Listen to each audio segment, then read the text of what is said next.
Patrol not going to budge on its plans to build a facility along the St. Lawrence River, saying that their new facility absolutely needs waterfront property.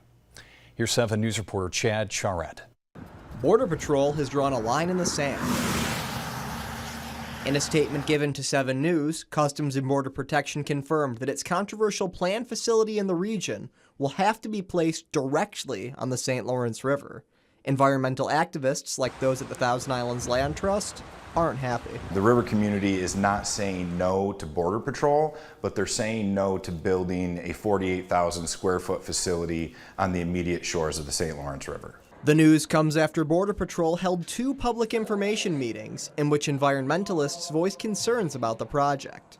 John Peach with Save the River tells us he believes that was just the beginning. And I think we've got a long ways to go in this process to find a site that will be good for the environment and work well for CBP. Alternative sites like the old Bonnie Castle Rec Center have been ruled out. CBP is heavily leaning towards building in either Blind Bay or what's now Dockside Cottages near Clayton. Save the River isn't happy with either choice.